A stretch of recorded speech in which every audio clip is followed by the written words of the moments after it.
People who quit without notice. What straw broke the camel's back? Dillard's. They told me to clock out and work all night because Regional was coming to inspect the store. So they wanted me to work for 8 hours moving around heavy stuff for free. Quit on the spot. Told me I wasn't a team player. I asked the manager if he would pay me for not working. He said no. I asked him why would I work without getting paid. Blank stare. That's highly illegal. I'm glad you quit. It's good more people are realizing they can quit rather than obey everything they are told. I got hired by Dillard's, but they kept pushing back my start date by weeks because the store owner was on vacation, and with my budget, I really need to stay working. They make a huge deal of starting you off a little above minimum wage and promising frequent raises and easy commissions. Talked to a friend who worked there before, and it sounded like they only start you off above the minimum wage so they can give you a pay cut as soon as you miss a quota. I ended up starting another job while I was waiting for them. 5 guys did this to me when I was 18. Hired me, said I could start as soon as the manager got back to train me. 6 weeks later, I had run out of money and moved in with my grandparents in a different city 4 hours away, and they called me, asking if I could come in Monday morning for training. I told them politely to go fuck themselves. That's exactly what they do. Also, managers hide merchandise until it goes so on sale it costs pennies. For example, my manager at this particular store hid a $1,000 coat and then bought it when it was $5. Old sales job I had. Landed closed a big deal with a nice commission check heading my way. Found out a week or so later that the client wasn't mine. Therefore, the check would be going to the correct sales rep. The correct sales rep just happened to be related to the boss, and so they got a free commission check without ever lifting a finger. Left that day. I worked in telesales when I was 16, just a job for the summer. The company was selling marketing space in magazines for small construction companies, and my salary was commission-based. I decided to work smart, not hard, and approached a few bigger companies. After a few days, I was in contact with one of the biggest construction companies in my country and was closing a deal for a 2-page ad. Expensive ad, nice commission. My boss was happy, but told me that the deal was so big that one of the full-time employees would bring the deal home. They literally just made the last confirmation call and sent over the papers, and took the commission. I did not turn up the next day.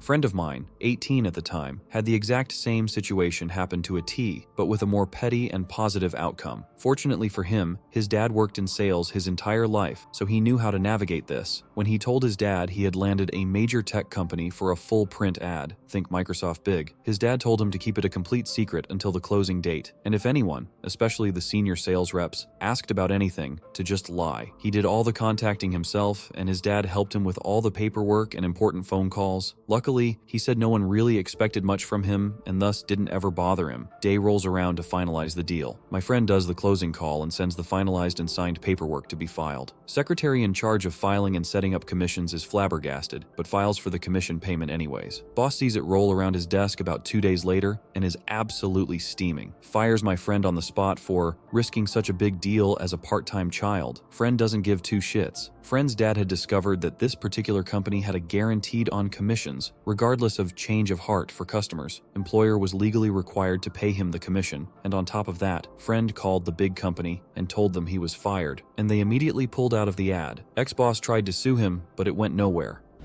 Not at all similar. I once worked at a place where the salespeople made a commission on plastic tanks of various sizes and shapes that we molded in a shop. When I hired on, they were back-ordered badly, with a huge delivery due for December. It was November, and they needed 900 tanks December 1st, and we could make about 10 per day if everything went just right. And they were still selling more and taking commission at the point of sale, not point of delivery. I decided to get the hell out because at some point, there'd be no cash for paychecks.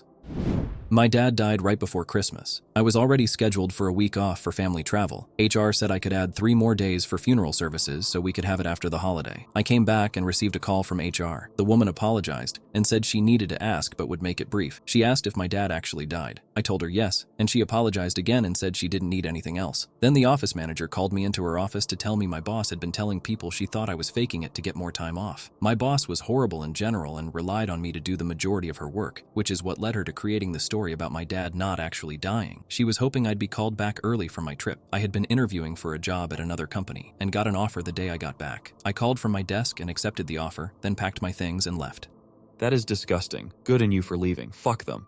The same thing happened to me long ago as a young adult. All the employees ganged up on me in front of the boss when I got back. It was surreal. Thank goodness I had taken a bunch of death remembrance cards from the funeral home with the relative's same last name as mine. I started crying, saying I can't believe they were doing this to me. Then I threw a handful of those cards at the lot of them. The boss picked one up and apologized. Then the others did the same. I told them to eat shit and I said I quit. Walked right out at the start of my shift.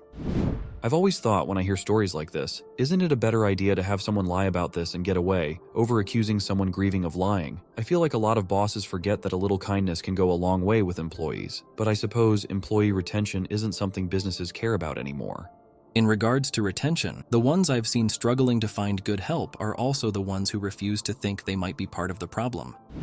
This happened to my mom. Dad died right before Christmas suddenly and unexpectedly, which was already extremely tragic and traumatic enough. No one gave her a hard time about taking some time off, but later on during a meeting with her manager, I don't remember if it was just a meeting due to something or a performance review, and the manager mentioned how she took time off around the holidays, and that really made staffing difficult and was not appreciated. My mom, who is usually very sweet and friendly, was livid. She didn't yell but said very directly and deliberately that she would have loved to have been at work instead of grieving and planning a funeral for her dead father and returning the Christmas presents she had bought him that he never got to open. He died Christmas Eve. That manager went white and was stunned. Serves the bitch right.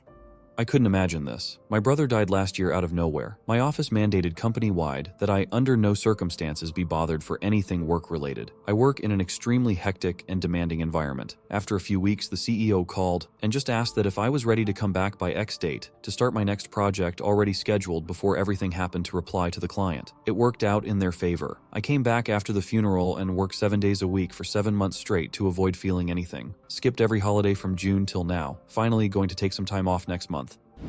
My dad had cancer stage 4 lymphoma. We couldn't have our phones on the floor unless we filled out some paperwork with HR for emergencies. Asked my supervisor for the paperwork and he said, "Don't worry about it." Well, when his boss visited, he saw my phone and asked me about it, so I told the truth. My supervisor was pissed. A couple of weeks later, I get called into the HR office. My sister called to tell me my dad died. Supervisor wasn't there, but I left early. I took my bereavement and came back to work. My work bestie pulled me aside to tell me supervisor accused me of lying about my dad having cancer and dying to the entire team while I was gone. I hugged her and just left. ETA. This was 13 years ago almost. I was 20 and was out on my own for the first time in my life. He was probably 40-ish and very big and fat. No way I could have decked him. But wherever he is, fuck you, Casey. What the actual fuck is wrong with these people? I was security at a mine in my early 20s. A couple friends of mine worked for the mine, but we're welders. Found out at 5 a.m. check-in that they were killed by a drunk driver the night before. I had to walk to my car and just broke down. My manager saw me walk to the car and get in and started yelling at me and ripped open my door. I told him I needed some time. He screamed that I was just being lazy. I turned to step out of my car and had gotten my arm and leg out when he started slamming my car door on me. I got my other leg out and kicked my door out at him hard and knocked him over, got out and screamed at him. I don't remember what I said, but I remember getting in my car, driving home, took off my uniform, washed it and my spares, and drove back. When I walked into the entrance building, he was there and had this smug look on his face, and I looked at him, told him to go fuck himself, and then threw my trash bag filled with a week's worth of uniforms at his face. Never looked back. He was later fired after the investigation. They had him on camera assaulting me with my own car door. I received an apology from the company, and the regional manager offered me a job on the spot. I took it. Over a decade ago, worked at Tim Hortons. Had been there 6 years on overnight shift, 11 p.m., 7 a.m. We were always understaffed, usually just 2 people, one in the back, one at front of house. Of course, it is slower than during the day, that goes without saying. But there are a few rushes when certain places close. Anyways, they hire back a guy who had previously been fired like 4 times for just not showing up. He was on the schedule on a Sunday morning with me. There was a 20 dozen donut order, and that was the day the freezer truck arrived, and I put that away. I remember saying, if he doesn't show up, I'm probably just going home. Needless to say, he doesn't show up. Managers aren't picking up either. I think I stayed for a few hours, futilely trying to get everything done. I closed down the front and the drive-through for what I intended to be a few hours to try to at least have the order ready for 6 a.m. But then a switch kind of flipped. I realized I wasn't wasn't going to be able to take any break the entire time. Somehow I'd have to figure out how to put away a freezer delivery, which arrives literally at 5 a.m., which is busy as hell, and I'd be doing that as well. The people that showed up in the morning would just do their usual bitching about stuff I wasn't able to do. I'd probably get written up again for some stupid reason, or because I didn't do X or Y or whatever, and all this for like $10.50 per hour. I paused and asked myself, how long do I want to work here? And right then,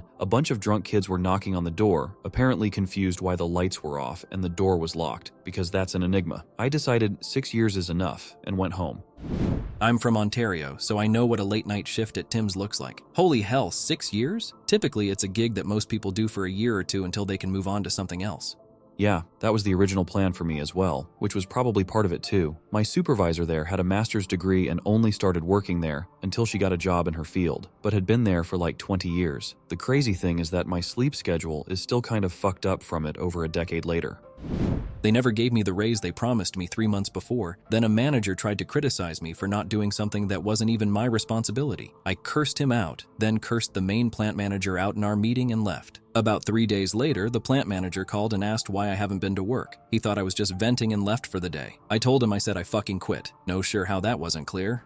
On one hand, fuck them. I'm on your side 100%. On the other, it's kinda cool they were okay with you being so pissed that they didn't give you shit for walking out and left you alone for 3 days. Edit. I like how you're all assuming what happened and asserting that you're sure you know everybody's motive in the story, LOL. Or they realized they were hurting for their labor, decided to play dumb, trying to get them back into work so they wouldn't have roped someone new along similar lines. I've only quit one job ever, in high school, when I worked at a grocery store. But I quit after I somehow was the only person scheduled to work on a Saturday night. Like, literally the only person. I was 16 or 17. Granted, I lived in a small town, but being the only person working in a whole-ass grocery store, to emphasize, only person. Not a single other person was working. Not a janitor, not a manager, not a bag boy, no one else. Was just absurd. Never went back.